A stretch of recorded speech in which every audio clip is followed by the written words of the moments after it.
কেন ভাই, এটা আমার সিগনেচার, মানে এটা আমার বৈশিষ্ট্য, বুঝছাও। বাংলাদেশে জাউরাদের বাম্পার ফলন হয়েছে, তাই আন্দারে কুন্দারে মাইন না দিলে না জাউরাগুলো ঠান্ডা হবে না।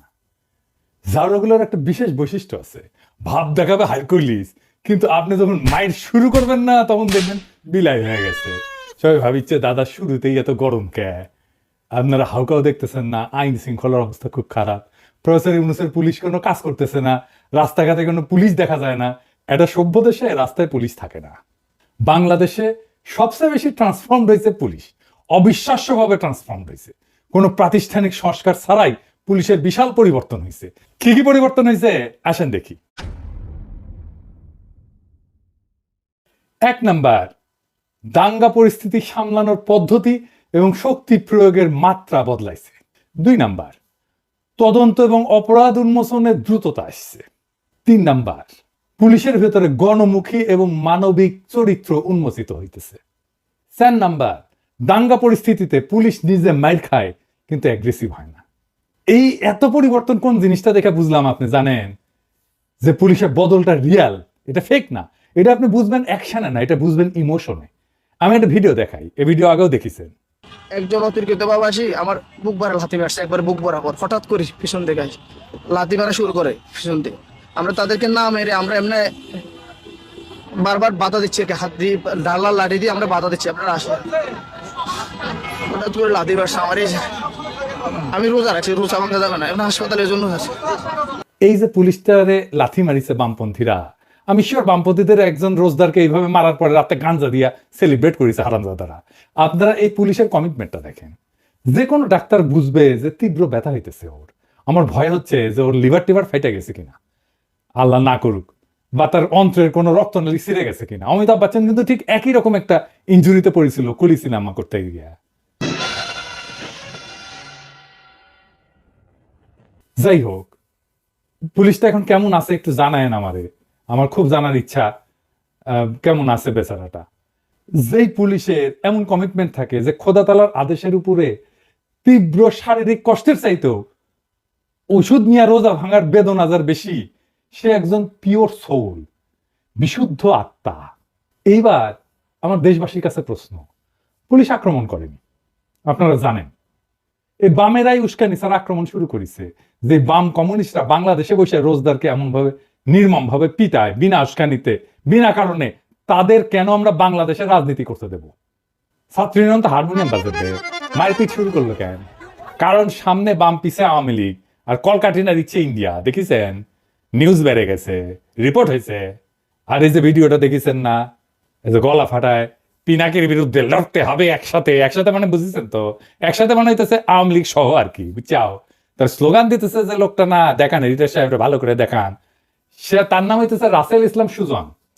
ওর বিরুদ্ধে অন্তত 4 জন নারী 4বার নারী নিপীড়নের অভিযোগ আনিছে পৃথক পৃথক ভিক্টিমের কাছ থেকে। এই লোক ছোটবেলা থেকেই নিপীড়ক। আর এই নীল শার্ট পরা ও ডাক্তার রুবেল, ওই হলো তার রক্ষাকর্তা, দাঁতের ডাক্তার, মিরপুরে থাকে। ওর বাপের একটা চেম্বার ছিল মিরপুরের পাশে, উডি বসে বোধ হয় 10 নম্বরে। এই রুবেলের কারণে কখনোই ওর বিচার হয় নাই, বরং অভিযোগকারী নারীরা একের পর এক রাজনীতি থেকে ছিটকায় পড়ছে। কেউ কেউ মিছিলে এসে ছাইড়াই দিছে। এই মজ্জাগত নারী নিপীড়ক আজ মাঠে নামিছে ধর্ষণ ঠেকাইতে। তামাশাতে গেছে, তামাশা।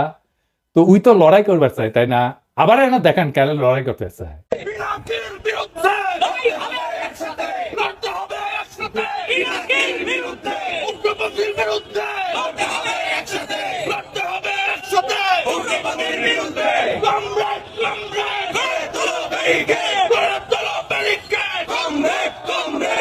আমার ক্ষুদ্র ভ্রাতা আর ভগিনীরা সবাই তো পিনাকি। তোর যখন হাউস হচ্ছে লড়াই করার, আমার ক্ষুদ্র ভ্রাতা ভগিনীরাই লড়াই করে দেবিনি, কামে লেগে যান।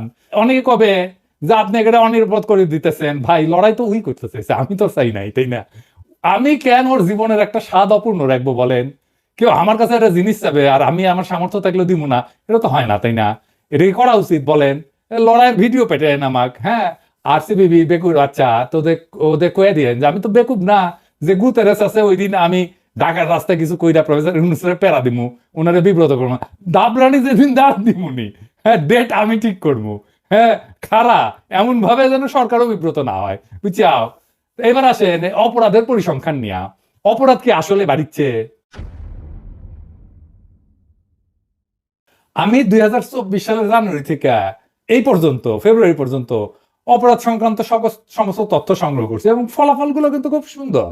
দেখেন, বিপ্লবের আগে প্রত্যেক মাসে মোট অপরাধের সংখ্যা 14,000 থেকে 17,000-এর মধ্যে ছিল, কিন্তু বিপ্লবের পরে এই সংখ্যা নাটকীয়ভাবে কমে গেছে 8,800 থেকে 14,500-এর মধ্যে নেমে আসছে। এডিটর সাহেব দেখায় দেন, তার মানে সামগ্রিক অপরাধের হার উল্লেখযোগ্যভাবে হ্রাস পাইছে। তবে কিছু নির্দিষ্ট ধরনের অপরাধ যেমন ডাকাতি, চিন্তা, এগুলা বৃদ্ধি পেয়েছে, তাই না? কিন্তু এই ডাকাতি কেন বেশি হইল? আসেনি, দেয় না, বুঝে দেখি। আওয়ামী লীগ আতঙ্ক এবং অস্থিরতা তৈরি করতে 300 পেশাদার ডাকাত হায়ার করেছিল, দেখেছেন না? ওগুলোতে গ্রেপ্তার করা হয়েছিল এবং ওরাই কিন্তু কইছে যে স্বীকারোক্তি দিছে যে ওদের আওয়ামী লীগ ওদের হায়ার করেছে। আগে শুনতাম ফুটবল প্লেয়ার হায়ার করে, এখন দেখেছি ডাকাতও হায়ার করে। শুধু আওয়ামী লীগ না, বিএনপির কর্মীরা ডাকাতি করিচ্ছে। যে রাজধানীর শান্তিনগরে ডাকাতির সময় 10-12 জন যুবদল কর্মী অস্ত্র সহ ধরা পড়েছে। কেন্দ্রীয় যুবদলের কি অবস্থান? কিছু কইছে? গত রাতে এই ডাকাতির চেষ্টার সময় শান্তিনগরে মতিঝিল থানা যুবদলের সাথে সংশ্লিষ্ট একদল ব্যক্তি সাধারণ জনতার হাতে গণধোলাইয়ের শিকার হয়ে পুলিশের হাতে আটক হয়েছে। অভিযোগ হয়েছে মতিঝিল থানা যুবদলের সদস্য আল মাহমুদ রাত সহ 10 থেকে 12 জন যুবদল কর্মী ডাকাতির সময় অস্ত্র সহ ধরা পড়ে। তাদের কাছে পিস্তল, দেশীয় অস্ত্র ছিল, জানা গেছে আর কি। কে কে গ্রেপ্তার হয়েছে আর নামটা আমার কই কি। 1 নম্বর হইতেছে মাহিদুর রহমান মোহন, ওই ঢাকা কলেজ ছাত্র দলের সদস্য। নয়ন বলতেছে যে আমার সাথে ছবি তুলিছে অনেকে, সেই ছবি দিছে, এরা দলের ওই রকম লোক না, ছোটখাটো। আগস্টের পরে রবিউল ইসলাম নয়নি নিজে ইসলামী ব্যাংক দখল করতে গেছিল অস্ত্র সহ। একাধিক গণমাধ্যমে সংবাদ প্রকাশিত হইলেও দল কিছু কিন্তু করে নাই। 2 নম্বর মাসুদ, রমনা থানা 19 নম্বর ওয়ার্ডের যুব দলের সদস্য এবং পেশার ড্রাইভার। 3 নম্বর নূর আলম, যুগ্ম আহ্বায়ক 19 নম্বর ওয়ার্ড যুব দল। 4 নম্বর আল মাহমুদ দাস, যুবদল সভাপতি আব্দুল মোনায়েম মুন্না এবং রবিউল ইসলাম নয়নের ঘনিষ্ঠ সহযোগী। ঢাকায় আইন শৃঙ্খলা পরিস্থিতির অবনতি নিয়ে তাহলে আমরা কারে দোষ দেব? শুধু কি একটা ঘটনা? এই যে দেখেন 23শে ফেব্রুয়ারিতে চকরিয়া থানার লাগোয়া বাড়িতে ডাকাতি করতে গেছে বিএনপি নেতা সহ গ্রেপ্তার হয়েছে 3 ডাকাত। হ্যাঁ, বনশ্রীতে ওই যে মনে আছে না যে গুলি করে ডাকাতির কথা, সবাই সে কি কাউ লাগিয়ে দিছিল, তাই না? সবচেয়ে বেশি হাউকাউ লেগেছিল বিএনপি। তো ইউনূস অথর্ব, ইউনূস খারাপ, ইলেকশন দিয়ে সরে যাক, তারপর আমরা দেখমুনি ক্যাঙ্কা করে দেশ চালানো লাগে। সেই অথর্ব ইউনূস ডাকাত দলকে গ্রেপ্তার করেছে, স্বর্ণ উদ্ধার করেছে। 2 ডাকাতের পরিচয় পাওয়া গেছে, বুঝছাও। 1 ডাকাত হইতেছে আওয়ামী লীগের পোস্টেড নেতা, আর আরেক ডাকাত বিএনপির পোস্টেড নেতা, স্থানীয় শ্রমিক দলের দপ্তর সম্পাদক। বিএনপি আর আওয়ামী লীগ মিলমিশ করে করিচ্ছে। আবার দেখেন মিরেশ্বরায় ডাকাতির সময় গণপিটুনিতে নিহত হয়েছে বিএনপির নেতা। আবার দেখেন সিসি ক্যামেরা ভেঙ্গে রাজধানীর বাসাবাড়িতে বিএনপি নেতার নেতৃত্বে ডাকাতি। আবার দেখেন নড়াইলে ডাকাতির ঘটনায় এনএসআই কর্মকর্তা এবং বিএনপি নেত্রীর ছেলে কারাগারে। তো এবার আসেন দেখি যে বিএনপি কি বলে দেশের এই আইন শৃঙ্খলা পরিস্থিতি নিয়ে। বিএনপির মিডিয়া উইং এর মিডিয়া সেলের ফেসবুক পেজ থেকে বলি, লিখিচ্ছে দেশ জুড়ে ডাকাতি চিন্তা এক ভয়াবহ পরিস্থিতিতে রূপ নিয়েছে। পতিত স্বৈরাচার হাসিনার দোসরেরা মিলে একে একে ডাকাতি চিন্তার মতো ন্যাক্কারজনক ঘটনা ঘটাচ্ছে। তার মানে কি বিএনপি হাসিনার দোসর? তাই তো মনে হচ্ছে। বিশেষ করে রাজধানী ঢাকাতে প্রতিদিনই কোনো না কোনো ডাকাতি আর চিন্তায়ের ঘটনা ঘটেই চলেছে। এইসব যে ফ্যাসিস্ট হাসিনার ষড়যন্ত্রের অংশ তার প্রমাণ পাওয়া যায় আওয়ামী লীগ নেতা গাজীপুর সিটি কর্পোরেশনের সাবেক মেয়র জাহাঙ্গীর আলমের ভাইরাল হওয়া এক ভিডিও থেকে। তো জাহাঙ্গীর আলম আপনাকে কি দিছে? আপনার লোকজনই তো করিচ্ছে। নির্বাচিত সরকারের অনুপস্থিতিতে নানাভাবে দেশকে অস্থিতিশীল করার চক্রান্ত করছে পতিত স্বৈরাচার আওয়ামী সন্ত্রাসীরা। দেশকে স্থিতিশীল করতে নির্বাচনের বিকল্প নাই। দ্রুত সময় এটা অবাধ, সুষ্ঠু, গ্রহণযোগ্য নির্বাচনের মাধ্যমে জনগণের সরকার দেশে স্থিতিশীলতা ফিরে আনতে সক্ষম হবে। তাই নিজেদের কর্মীদের ডাকাতির নামে দেবেন। অবশ্য ভালো, মানে ডাকাতদের হাতে ক্ষমতা গেলে অবশ্য ভালোই, খারাপ না। ঘরের ডাকাতি করবে না, ওই ব্যাংক ট্যাঙ্ক রাষ্ট্রীয় কোষাগার ওগুলোতেই ডাকাতি চলবে আর কি। যাই হোক, কি অবস্থা! জিন্দগি এত হাসি নাই কলে, এত যে হাসির ব্যবস্থা করে দিছে বিএনপিকে ধন্যবাদ। আনন্দের উপলক্ষ পাওয়া দরকার, খালি তো মেজাজই খারাপ থাকে। তো দেখছেন না, আনন্দের উপলক্ষ আছে, ভালোই হয়েছে। হাইসে নিলাম, কারণ হইতেছে কি, এখন তো বিএনপির লোকরা ঝাঁপে পড়বি আমার উপরে। আমি জামাতের কাফের শাখার আমির, আমাকে জামাত টাকা দেয়। আপনি যেমন আওয়ামী লীগের মধ্যে কোনো অনুশোচনা দেখেন না, তাই না? কোনো অনুশোচনা নাই, এত কিছু করছে। ঠিক একইভাবে বিএনপির মধ্যে কোনো লজ্জা নাই, এই যে এত কিছু হচ্ছে, কোনো লজ্জা নাই, কোনো লজ্জা নেই। আমরা বলতেছি, ভাবতেছি যে আমরা ওদের শত্রুতা করছি। ভাই, নিজের লোক, দলের লোক ডাকাতি করতেছে, ধরা পড়িচ্ছে। আপনাদের তো সুইসাইড করা উচিত রে মিয়া। অনার বলে তো একটা জিনিস আছে, নির্লজ্জের মতো বলতেছেন নির্বাচন হলে সব ঠিক হয়ে যাবে। নির্বাচনটা আসলে কখন হবে? আসেন এই বিষয়ে আলাপ করি, সিরিয়াস আসে আলাপে আসি, হাসি তাসি বাদ দিয়া। অনেকে বলতেছে প্রফেসর ইউনূস বলছে নির্বাচন ডিসেম্বর হবে। না, প্রফেসর ইউনূস এটা বলেন নাই। ডিসেম্বর একটা কথার কথা, কোনো ডেডলাইন না। কেন না এটা বুঝাই বলি। প্রফেসর ইউনূস সংস্কারের বিষয়ে একটা ঐক্যমতের কাজ শুরু করছেন মার্চ থেকে, তাই না? ঘোষণা দিয়ে তিনি সেখানে দারুণ একটা পদ্ধতির অনুসরণ করছেন। তিনি বলছেন আমাদের নিজেদের তো কোনো এজেন্ডা নাই, আপনারা সব রাজনৈতিক দল শুধু শুধু যেই যেই পয়েন্টে সংস্কারের জন্য একমত হবেন আমরা শুধু সেইটুকু করব। এখন এটাই তো ঠিক হয় নাই, সবাই মিলে কতটুকু চায়। বিএনপি বলতেছে নির্বাচনের জন্য ন্যূনতম সংস্কার যতটুকু ততটুকু করে নির্বাচন। তো ভালো কথা, সেটা লিখে দেন না কেন? বলে আসেন প্রফেসর, দেরি করছেন কেন? সরাসরি বলে আসেন। এতদিন তো মার্চের তো অর্ধেক মাস পার হয়ে গেল, তাহলে অতটুকু করতে কত টাইম লাগে সেটা হিসাব করা যাবে নি? ডিসেম্বর কেন, জুন জুলাই তো হয়ে যেতে পারে নির্বাচন, যদি সবাই মিলে বলেন আমরা কোনো সংস্কারই চাই না। ইনফ্যাক্ট মির্জা আব্বাস তো আরো ডেঞ্জারাস কথা বলেছে, বলছে এই সংস্কার করলে আমরা এটা চেঞ্জ করবো ক্ষমতায় আসলে। আপনি শিওর আপনি ক্ষমতা আসতে পারবেন মির্জা ভাই? হ্যাঁ, তো তাইলে একদিন বসেছিলেন কেন? আগেই বলতেন যে সংস্কার চাই না, বসে বসে সবাই বেকার খাটতো না, তাই না? আপনারা যেহেতু দেশের মা বাপ, জিতলেই যেহেতু সবকিছু দেশের মালিকানা পাওয়া যান, দেশ তো জমিদারি আপনাদের, তাই না? জমিদারি কিনে নেন নির্বাচন কইরা, আপনার রাজনৈতিক দল তাই যা খুশি করতে পারেন। আর আমরা তো তেজপাতা, আপনার তো মির্জা ভাই রাজনীতি করাই উচিত না। এই কথাটা তো পুরাই অরাজনৈতিক, উদ্ধত হাসিনা, নমরুদ আর ফেরাউনের কণ্ঠস্বর। দেশটা তো আপনার বাপের না। জুলাই আগস্ট বিপ্লবের সময় ছাত্ররা লিখেছিল লাখো শহীদের রক্তে কেনা দেশটা কারো বাপের না, দেশকে আপনার বাপের মির্জা ভাই। ভোটে জিতে যা খুশি করার অধিকার আপনার থাকে না? পারলে করে দেখান যদি খ্যাডম থাকে, পারলে আমরা ঠেকাবো। জানের ভয়ে তো 28শে অক্টোবর দাঁড়াইতে পারেন নাই, মনে নাই? বল্টনে 16 বছর ফ্যাসিবাদের হয়েছেন দেশটারে, 111 ঠেকাইতে পারেন নাই, এখন হারকিউলিস হয়ে গেছেন। বাপরে ডরাইছি। হ্যাঁ, আপনার তো দলের কর্মীদের উপরে দরদ নাই, ওদের একটু ডাকাতি ডাকাতি করতে দেন, ওদের কি কোনো অধিকার নাই?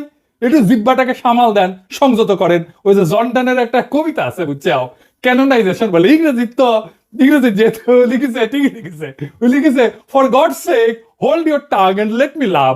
রবীন্দ্রনাথের বাংলা করেছিল দোহাই তোদের একটুকু চুপ কর, ভালোবাসিবারে দে আমারে অবসর। বিএনপির ভাইরা, মির্জা ভাইরা একটু বলেন দোহাই তোদের একটুকু চুপ কর, ডাকাতি করিবারে দে আমারে অবসর। এইবার আসেন 32 নাম্বার নিয়ে কথা বলি। দেখেছেন সোহরাওয়ার্দীর বডিগার্ড যিনি জয় বাংলা হয়েছিল না, সে সিঁড়িটা কলে ভাঙেনি। আমি পই পই করে কইছিলাম মাটির সাথে মিশা দেওয়া লাগবি, কানে কথা যায় নাই।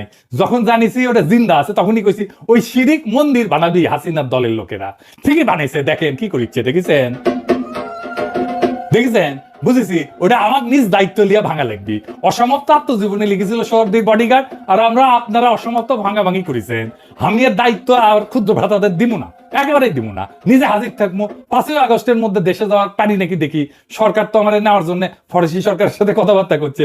প্রফেসর ইউনূস নিজে উদ্যোগ নিচ্ছেন, আর উনি কথাবার্তা কইছেন, আশা করি হয়ে যাবে। এখনই আমার এই প্ল্যান শিটা স্যার কবের পারে যে তুমি তোমার পানি চিনি থাকো, আশা লাগবি না এটি, তুমি এসে গেঞ্জাম বাঁধাবা। স্যার শুনেন, আমাদের বগুড়াতে একটা গান আছে বুঝছেন, ইউথ কারের গান আছে, ওই গানটা হচ্ছে গ্যাঞ্জাম বাঁধাবো, শুধু গ্যাঞ্জাম। আমরা বগুড়ার লোক তো গ্যাঞ্জাম বাঁধানোর আমরা মাস্টার। আপনি আমাকে নেন বাঁধালেন, গ্যাঞ্জাম আমি বাঁধাবই। তারপরে নেন, ওই চক্ষু লজ্জা আছে তো, তাতে হয়তো যদি কিছুটা সামাল হয়। যাই হোক, প্ল্যানটা কই। হ্যাঁ,